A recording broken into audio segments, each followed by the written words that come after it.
Ain't that the truth?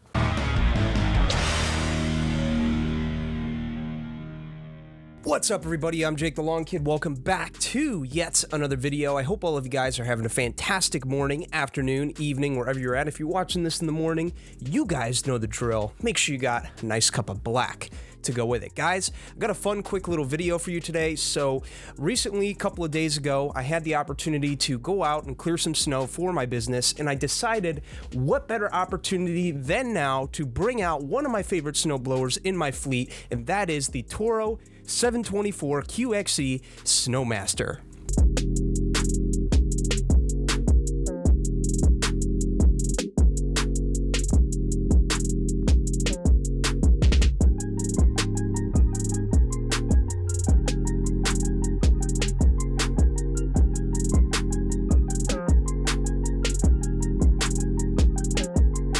Okay, so here's the deal. Let's just dive right in. So we're going to talk about price, we're going to talk about some of my favorite features, and then we're going to talk about some of my favorite performance tests that I like to run it through, and what I think about it overall, who I'd recommend it for. So as far as price goes, you could find this at Home Depot for about $949. Now that price could fluctuate up or down depending on where you're getting it from. So because you can get this at Home Depot, it is primarily marketed at homeowners and DIYers. Now there's nothing in there that says that you can't use it as a professional unit if you wanted to too, right? Because honestly, I have a ton of friends who run single stage snowblowers on their plow trucks when they're doing sidewalks, just because it's quick, it's light, it's easy than carrying around a dual stage that you could get from your dealer. So that kind of makes sense. With that being out of the way, I decided, you know what, I'm going to go ahead and bring this to work, do my 19 driveways that I have to do with about 6 to 9 inches of snow on it. Did that. This snowblower fills a gap in the marketplace. You see, before units like this came out, you only had the choice of buying a smaller plastic made single stage. There's nothing wrong with that. It's built like that for a reason, because it's light, it's nimble, and it's easy and ready to go. Or on the other end of the spectrum, you a hefty, big, metal built dual stage snowblower. So what this snowblower does is it meets in the middle and it combines the two, right? You get that beefy build of a 2-stage, and you also get that run and gun that you get with a single stage. So I think that's pretty cool right off the bat, considering the fact that you have the single stage assembly, which makes it smaller, and then you also have the metal auger assembly, which just makes things much more rigid and much more solid. And then you also have air-filled tires, which I think is kind of nice because you're able to get through rough terrain a little bit easier. And then you also get personal pace, which if you guys have seen me review the lawnmowers in the summertime, Toro mowers, personal pace is something that is very well known in their line, and the fact that they bring that over to their entry-level snowblowers is something that I appreciate immensely. So Toro, good work, and thank you very much for that. Let's talk about performance. So when I'm running a snowblower, I like to run it through 3 tests. Now, any of you guys who've been watching the channel for a while, you pretty much know what they are. But if you're new here, I like to see how it does in snowdrift, compacted snow that's been driven over, and to finish it off, I like to see how it does on that snowplow accumulation at the end of the driveway from those city plows. Snowdrift, I find it to do pretty well. Anything 5 to 9 inches does really good. Here's some video from last year, how it did in heavy snow accumulation with heavy drift.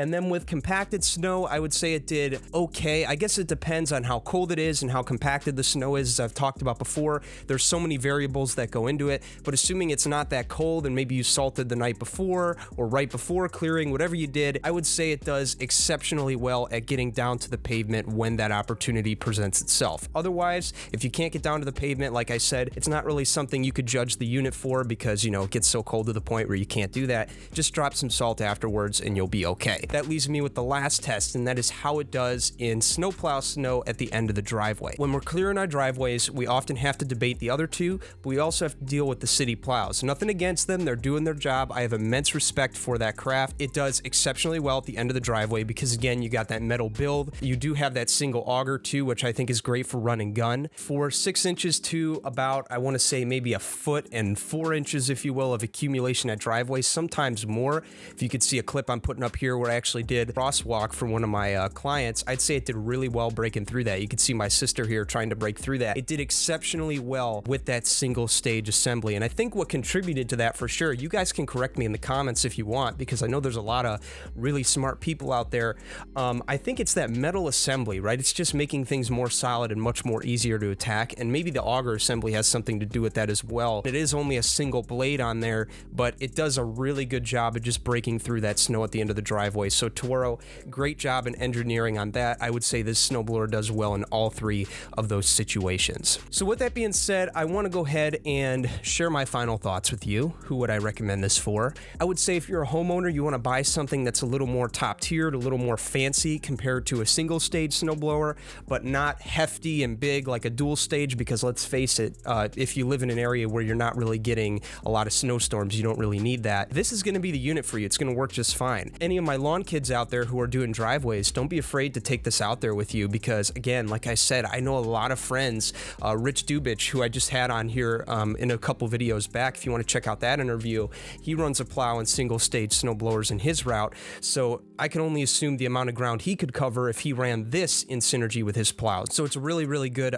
side piece, if you will, to have if you're doing residential driveways and small sidewalks. But again, like I've said a couple of times throughout this video, you want something that's a little more run and gun, but also rigid and not going to let you down. It's going to work perfect for that as well. As you've seen in the last video, the vlog pass that I just put out, the proof's in the pudding, does really, really well. I really put it through its paces there. 19 driveways, each had about 6 inches, again, to about a foot in some places, and then snowplow snow was something I ran into. It did really, really well. It's a really good unit to have in the arsenal, and if you take care of it and you run the proper fuel in it. If you guys don't know, my buddy Luke, the Turf King, just put out a video talking about the importance of running non-ethanol fuel in your equipment. I'll link that up here and down below. He runs that in his unit. He has the exact same one as me, and he hasn't had any problems. The unit's been running like a hoss, and yeah, if you take care of it, it's going to take care of you, and it's going to act like a beast in those run and gun situations on your driveway or driveways, whatever you're doing. Would I recommend this for all of the pros? The answer